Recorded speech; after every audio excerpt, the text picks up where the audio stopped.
Hi. Hello. నమస్తే అందరికి. Welcome to my channel. ఇప్పుడు మనం చెప్పుకోబోతున్న స్టోరీ 'లవ్ యూ కన్నా' ఎపిసోడ్ 43. 2 రోజులు ఎప్పుడు గడుస్తాయా? జాను దగ్గరికి ఎప్పుడు వెళ్దామా అని 1000 కళ్ళతో ఎదురు చూస్తూ ఉన్నాడు కృష్ణ. అలా 2 రోజులు చాలా ఓపికగా ఉండి తిరిగి వాళ్ళ ఊరికి చేరుకొని అతడు ఇంకో అరగంటలో హాస్పిటల్‌కి చేరుకుంటాడు అనగా హారికకి కాల్ చేశాడు కృష్ణ. హలో! కృష్ణ. అక్క, నేను ఇంకో అరగంటలో హాస్పిటల్ దగ్గరకొస్తున్నా. నేను వచ్చేసరికి హాస్పిటల్‌లో ఎవరు లేకుండా చూడవా? అని అన్నాడు కృష్ణ.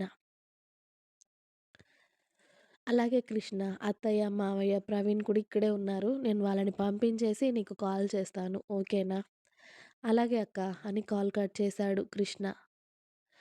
కృష్ణ వస్తున్నాడు అని తెలిసి హరీష్, శివ, కిషోర్ ఇంకా సిరి కూడా హాస్పిటల్‌లోనే ఉన్నారు. హారిక మెల్లిగా జాను ఉన్న రూమ్‌లోకి వచ్చి, "అత్తయ్య, ఇంతమంది ఇక్కడెందుకు?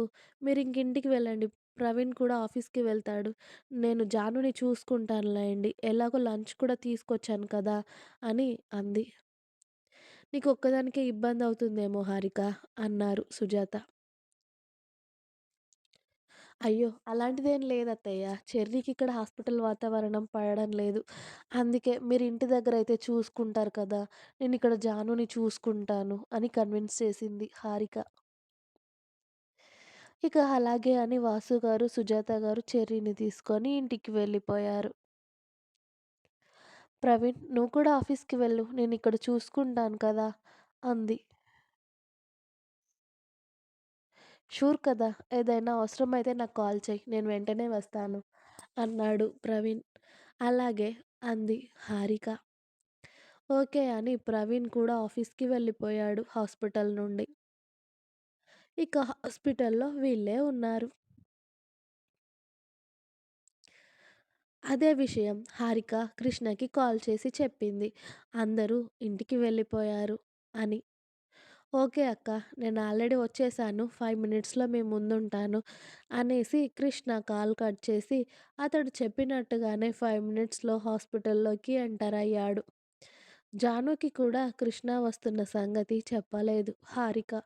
ఈ 1 వీక్ నుండి హాస్పిటల్‌లో ఉండి, ఉండి ఇంకా వీక్ అయిపోయింది జాను. తనకి అక్కడ ఉండడం ఇష్టం లేక.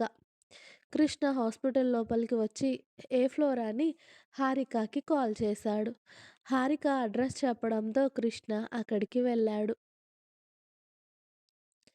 కృష్ణ వెళ్ళేసరికి హరీష్, శివ, కిషోర్ ఇంకా సిరి, హారిక అందరూ రూమ్ ముందు ఉన్నారు. వాళ్ళందరితో ఏం మాట్లాడకుండా డైరెక్ట్‌గా రూమ్ లోపలికి వెళ్ళాడు కృష్ణ. డోర్ సౌండ్ రావడంతో జాను కళ్ళు తెరిచి అటువైపుకి చూసింది. కృష్ణని చూడడంతోనే ఆమె కళ్ళల్లో ఓ మెరుపు. మెల్లిగా లేచి బెడ్‌కి ఆనుకొని చూస్తుంది కృష్ణని. కృష్ణ మాత్రం జానునే చూస్తూ తన దగ్గరికి వెళ్ళి తేరిపార ఆమెను ఓ 2 నిమిషాలు సైలెంట్‌గా చూసి లాగిపెట్టి జాను చెంప పైన ఒక్కటి పీకాడు. ఆ దెబ్బకి బయట ఉన్న వాళ్ళందరూ లోపలికి వచ్చారు. కృష్ణ ఒక్కటి కొట్టి ఊరుకోకుండా ఇంకోసారి కొట్టబోయాడు. అంతే హరీష్, శివ, కిషోర్ వచ్చి కృష్ణని ఆపి, "రేయ్! ఏంట్రా నువ్వు చేస్తుంది? అది ఇంతకుముందే పేషెంట్ అయితే దాన్ని మళ్ళీ నువ్వు పేషెంట్‌లా చేసేలా ఉన్నావు కదా!" అని కృష్ణని తిట్టి అతన్ని వెనక్కి లాగారు. "రేయ్! వదలండ్రా ముందు దీని సంగతి చెప్పనివ్వండి నన్ను" అని వాళ్ళందరిని వదిలించుకొని, "ఏంటే నీ బాధ అసలు?" అన్నాడు జానుని కోపంగా. జాను కళ్ళల్లో నీళ్ళతో చెంప మీద చేయి పెట్టుకొని, "ఇప్పుడు నేనేం చేశాను?" అంది వెక్కుతూ. "ఏం చేశావా? నువ్వేం చేయకపోతే హాస్పిటల్ బెడ్ పైన ఎందుకున్నావే? అసలు సరిగ్గా తిండి తింటున్నావా?" "ఆహా! అదీ లేదు." "అరె! నేనెప్పుడు నీ పక్కనే ఉండాలి అంటే కుదురుతుందా? ఎందుకే చెప్పిన మాట చెవికెక్కించుకోవు? నీ మాట నీదే గానీ ఎదుటి మనిషి చెప్పే మాట వినవా? ఇలా బెంగ పెట్టుకొని ఏం చేద్దామనుకుంటున్నావే నువ్వసలు? తిండి తినకుండా ఎవరిని సాధిద్దామనుకుంటున్నావు? ఇలాగే జీవితాంతం పేషెంట్‌లా బతుకుదామని అనుకుంటున్నావా?" అని ఇష్టం వచ్చినట్టు తిట్టేశాడు కృష్ణ జానుని. కృష్ణ అన్ని తిడుతున్నా కూడా సైలెంట్‌గా వింటూ ఉంది జాను. "మాట్లాడవేంటే?" అని అరిచాడు కృష్ణ. "రేయ్! ఇది హాస్పిటల్‌రా! నువ్వు దాన్ని చూడ్డానికొచ్చావా? లేక దాన్ని కొట్టడానికొచ్చావా?"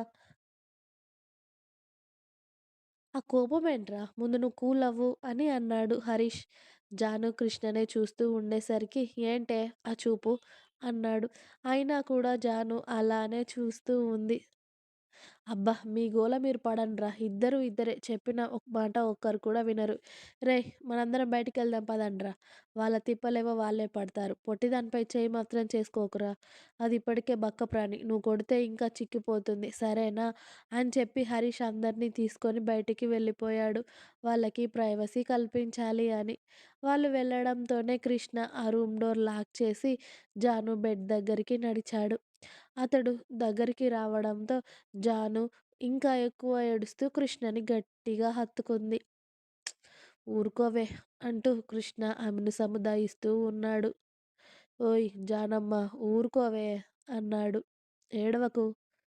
ఊహు నువ్వు నన్ను కొట్టావు. సరే సారీ. ఊహు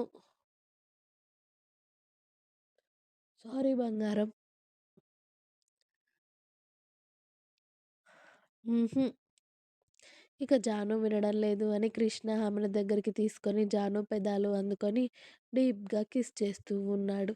ఇంకా ఉంది. మీకు నా స్టోరీస్ నచ్చినట్టయితే ప్లీజ్ లైక్ చేయండి, షేర్ చేయండి. అలాగే ఛానల్‌ని తప్పకుండా కొత్త వాళ్ళందరూ సబ్స్క్రైబ్ చేయండి. Please subscribe my channel. Thanks for watching my video. Bye bye. Please like, share and subscribe.